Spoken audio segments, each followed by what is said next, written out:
Hey everyone, hope you're doing well and thank you for tuning in to Beyond the Stars RecruitFAQS. This is the first episode and the side quest of a new podcast I'm launching. Just so there's no confusion, Beyond the Stars will be a regular recruiting series, regular podcast series where I'm talking about recruiting information. Who the players are, who the top recruits are, where are they going to go to school, where are they leaning, what's the scouting report on them, how are individual schools doing in recruiting. We'll break down classes.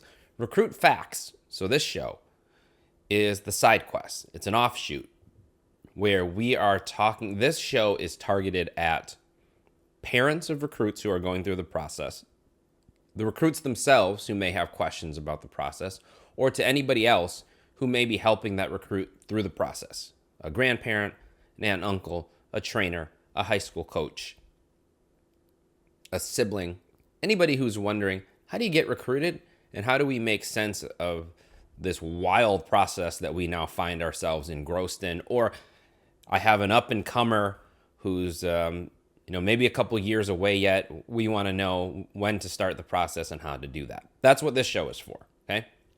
For this first episode, we're not going to get too in-depth yet. That will be in future episodes. This will be establishing what this is, who I am, and why this is important.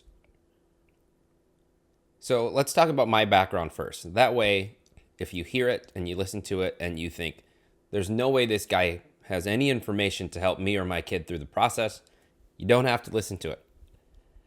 I have covered recruiting for over 20 years now.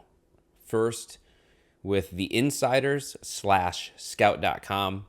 Then we merged with 24/7 Sports, and that's where I'm at today. We are part of the Paramount CBS brand and one of several recruiting sites you may know of. ESPN, they cover recruiting. On3 and Rivals were our two biggest competitors. They are now in the process of merging, but that's the ecosystem that I do my daily work in. Throughout that 20 years of covering recruiting, I've seen it all. How you got recruited, how recruits went about their business in 2005 is much different than in 2025. And through that time, I've seen and gotten to know so many recruits and parents and college coaches and high school coaches. I've seen what works. I've seen what doesn't. I've been to the camps. I've seen which ones are worthwhile. I've seen which ones are not. I've watched college coaches watch kids at their own camps and decide who to offer and who not to offer.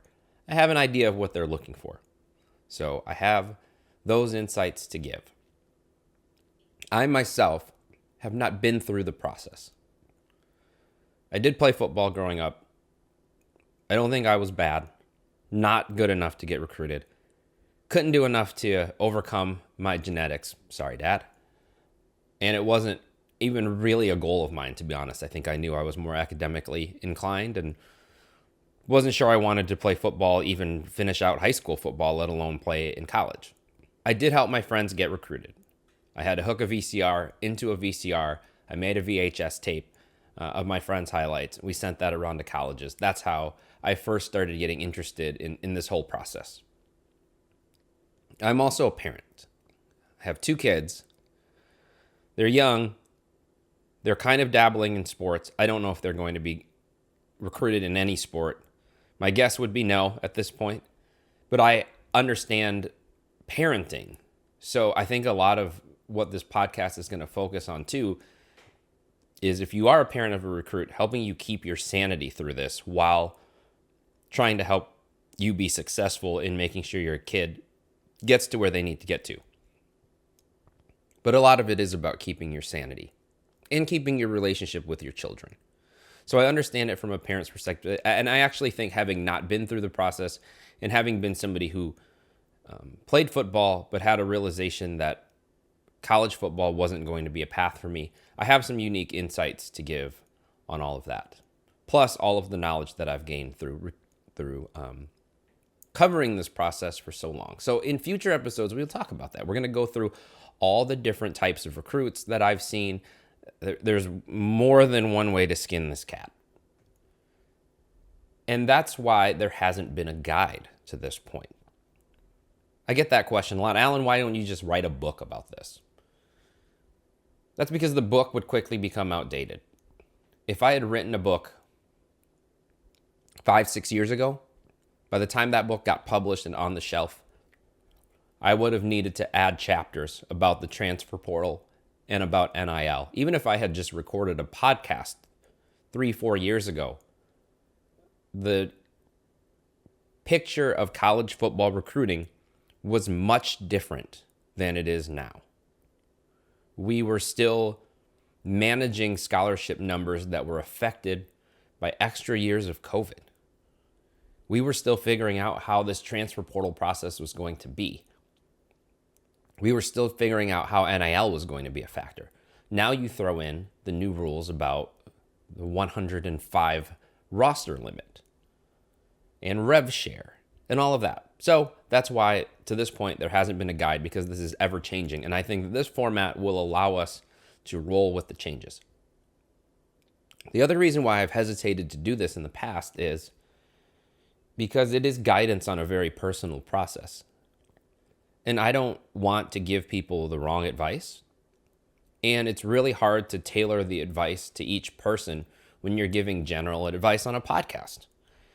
And what I would tell one family or one recruit can be much different than what I tell another family and recruit. It changes. The way you go about getting recruited and the way you go about deciding which college to go to changes greatly based on the demographics. Who are you? What position do you play? Where are you from? Where do you want to go? What do you want to study? How big are you? How fast are you? What type of player are you?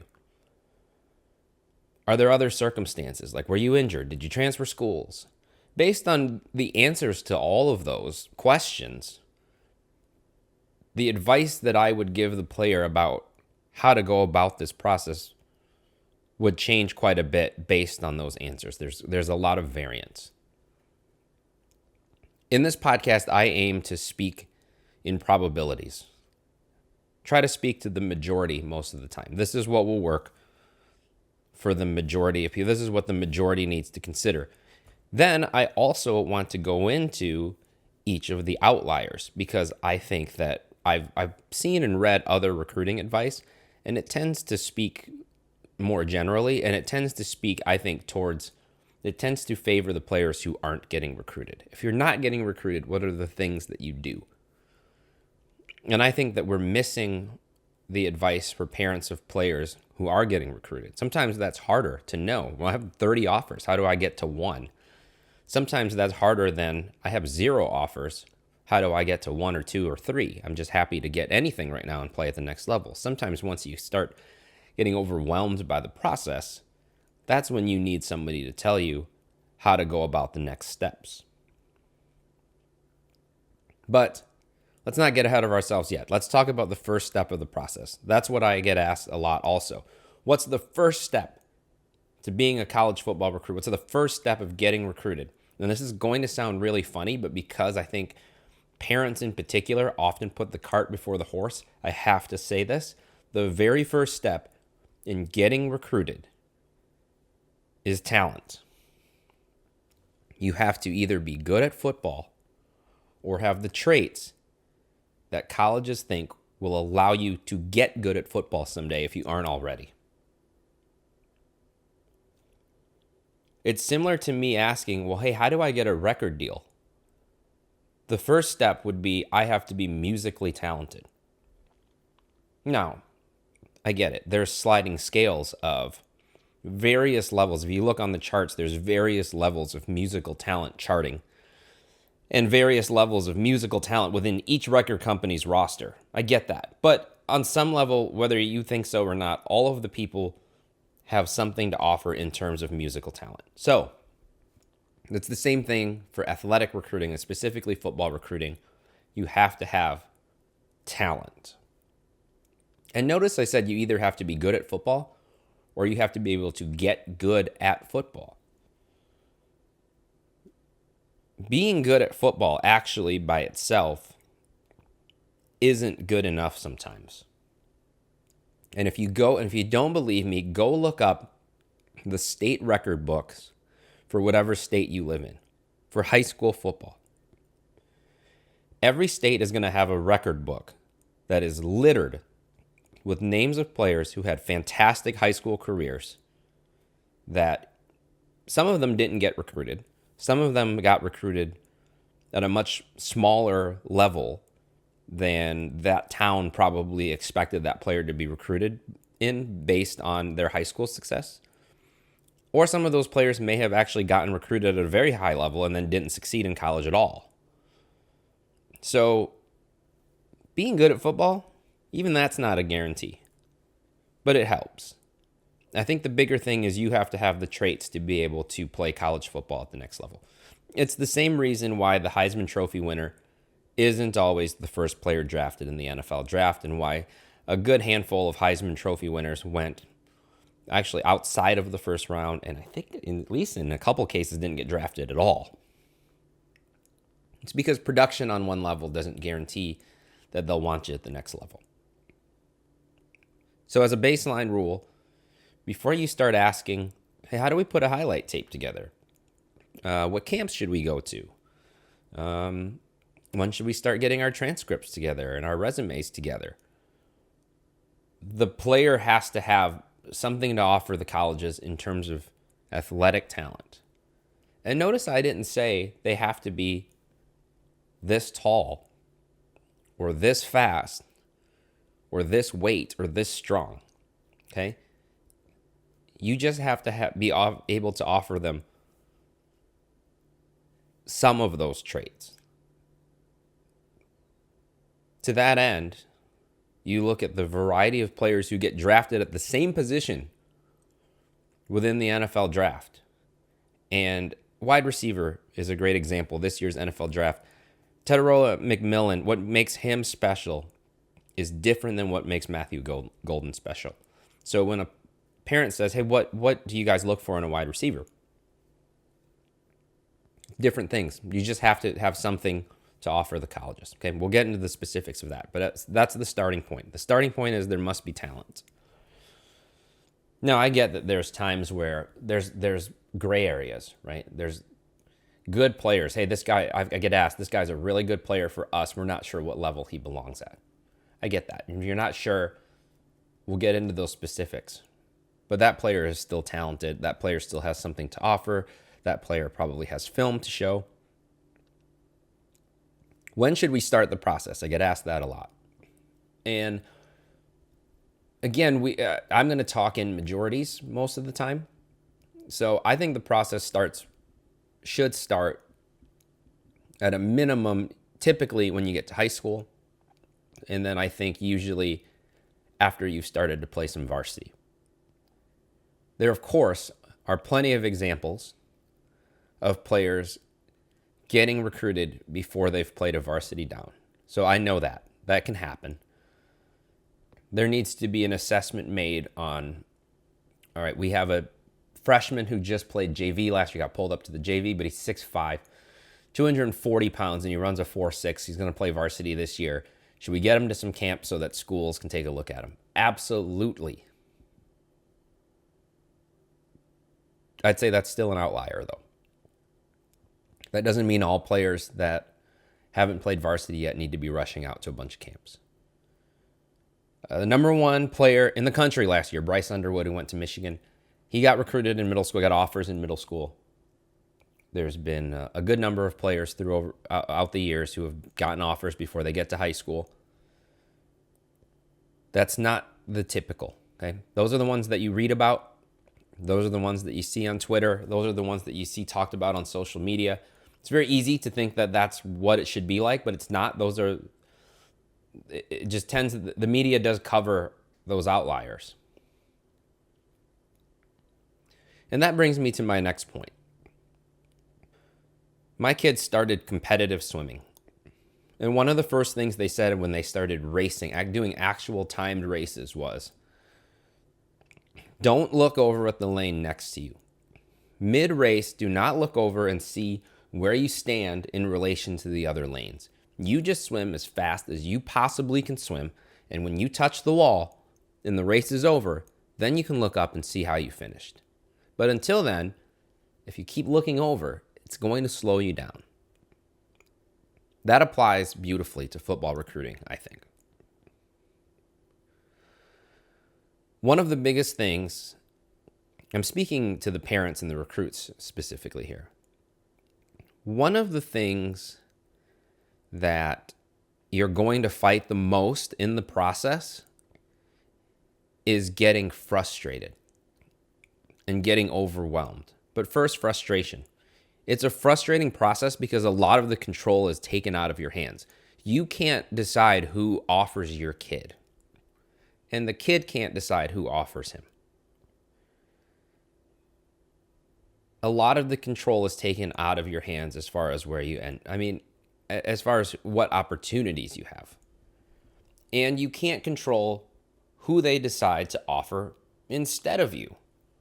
So there's a real temptation to throw up your hands and say, I can't believe they offered those guys. That kid is the same size as my son, the same stats, maybe worse in some cases. He's smaller than my son. He's slower than my son. We played that team. We beat them. That kid didn't do anything. I can't believe that kid has 20 offers and my kid has 0. I've heard all of those. Heard them all. Yearly, daily, for 20 years. I've heard all of that. I've never then seen a school turn around and say, you know what, sir, you're right. All those points you just brought up, you're correct. We missed on all of that. We've now recognized that your son's team beat that kid's team, and we're taking his scholarship offer and we're giving it to your son. It's never happened once. So we repeat these things over and over again when we talk about recruiting. Control what you can control. It feels like we say that so much that it's a cliche. And I keep thinking I have to find some better advice to give these people. But control what you can control needs to be said over and over again, because even for as much as we've said it, people still try to compare themselves to others. Comparison is the thief of joy. I hear that all the time too. And I think we really need to get that philosophical about this, and then we do, because I see it ruin parents. I see it ruin kids. I see it make people frustrated. They get frustrated about the process. They get discouraged about the process. And I'm not even saying that it's a very easy thing to do. And I understand why that happens. But I'm telling you, if you're starting off the process or if you're in it now, the biggest thing that you're going to have to battle is making sure you don't get so frustrated and discouraged that you start making moves out of desperation that can affect the process or make the kid just not enjoy football and recruiting in his high school time anymore. So run your own race, swim your own race, and understand that when you are logging on to social media, and I'm involved in this, when you see Allen's retweeting, this kid got 4 offers this week, and he wrote an article about this guy and this and that, those are the tip of the iceberg. Okay, we cover the best recruits in the country. There are a lot of guys that go play college football at all levels who don't get the coverage right away. Okay, sometimes those players are late developers, so maybe I didn't write about them as a freshman or a sophomore. In some cases, maybe they had to go sign with a different school. And some of those guys, I then turn around and cover them in the portal, and they probably think to themselves, well, thank you, Allen. This is several years too late. Where were you when I was a junior in high school with no offers? Now I'm in the portal from a Division II school, and you want to interview me finally. It's just the nature of the game. So don't allow yourself to get frustrated. Don't compare yourself to others. Don't look over into the next lane and start counting offers and trying to figure out why one school would offer one kid and not another kid. Because I tell you what, it's not math. We can't figure it out. There's not an equation. We can't solve for X. It's just the eye of the beholder. And there's all kinds of different factors and reasons why one school may offer one guy and not another guy. You see it in the NFL draft. I just watched all the debate I'm still reading debate from people about the quarterbacks. Why did Shedeur Sanders go so late?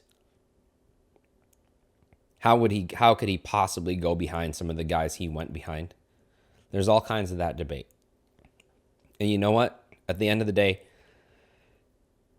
the NFL teams, they choose who they choose. And the colleges, they're going to choose who they choose. And so you are at that mercy. And I know it feels disempowering to not be able to, especially as a parent, to not be able to make something happen for your kid. I'm a dad. I live to make things happen for my kid. They need a certain amount of clothes.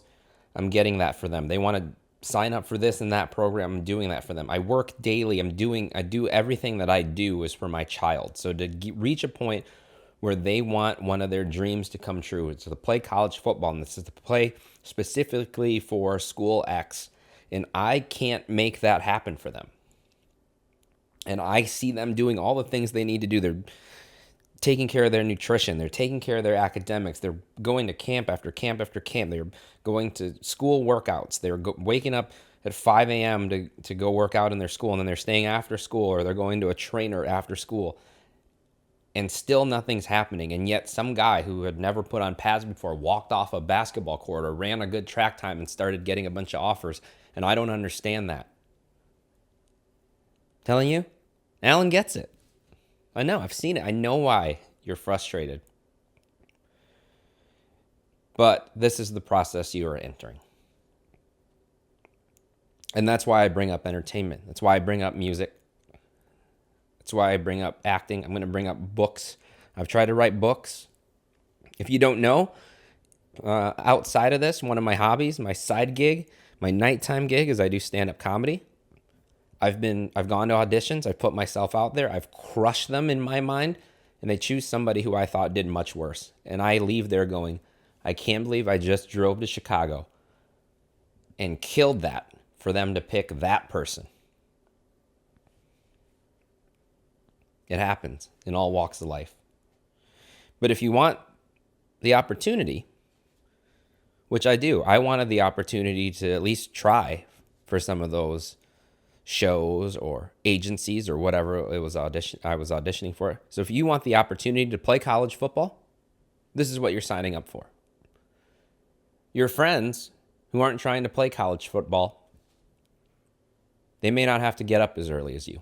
They may not have to give up their Saturday to drive to South Bend and do a camp with Notre Dame only for them to pick somebody else that you beat in a one-on-one. But if you want to play football beyond high school, this is what you're signing up for. And you know what? I'm going to try to help you. So, this was just an establishing episode, okay? We didn't get into a lot of details. I wanted you to listen to what I had to say, my philosophy on the process, which I think I tried to just not ramble too much and encapsulate. And then in future episodes, we will get into the specifics. We're going to talk more about what should your highlight tape look like? Which camps should you go to? What should your transcript look like? But none of that matters, actually, if you don't have talent and traits to give. And that, please don't take that as I'm saying academics don't matter. I'm saying that academics only matter once the schools can get to that point, right? I was a really good student, wasn't good enough at football. So no level of my GPA or my ACT score or whatever could have helped me get a college football scholarship. You need to be good at football or a good athlete first. And then from there, the rest of your resume falls in line with that, including academics. So we'll talk about that in future episodes. When should you commit? Where should you commit? How many official visits should I take? Again, I think the advice given is often to people who are starting off the process. When I'm on panels speaking about this, it's very often, well, hey, how do we get started? I have a son who's in 9th grade, just getting going. We don't have any offers yet. How do we get our first offer? The advice isn't often given to the recruits who have gotten there already. So I'm going to do something called Blue Chip School, where we talk about how to handle it once you've I don't want to say made it, but in a way made it. So now I have 15 offers. What do I do? Now, Alan, you and your coworkers and your competitors and a bunch of these reporters are in my inbox. They want to do interviews. How many interviews should I do? What should I say in them? They all are trying to get me to commit on their network. How do I pick? There's all these predictions about me. People posting on message boards about me. What do I do about that? My ranking dropped and I didn't even play a snap in the last 3 months. How did that happen? How do I get that back up? I called the show Beyond the Stars because I don't want to focus on rankings and stars, because when I do panels, we end up spending way too long on that, but we will talk about it. So in a future episode, we will get into that. I also will have guests come on. We're going to have guests who have been through the process, parents who I trust, who have, I think, gone through the process the right way, former college staff members who I think have some valuable insights as to how the schools they worked for went about things.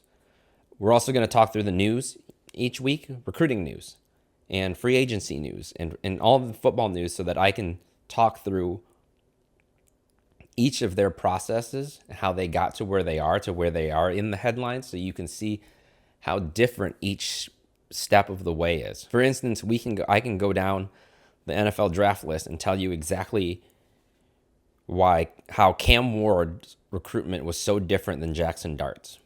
And then you can decide, well, am I more Cam Ward right now, or am I more Jackson Dart? Or maybe you're neither. And you can use these examples to see which path may make the most sense. Because as I mentioned at the start, there's absolutely no one way to go about this.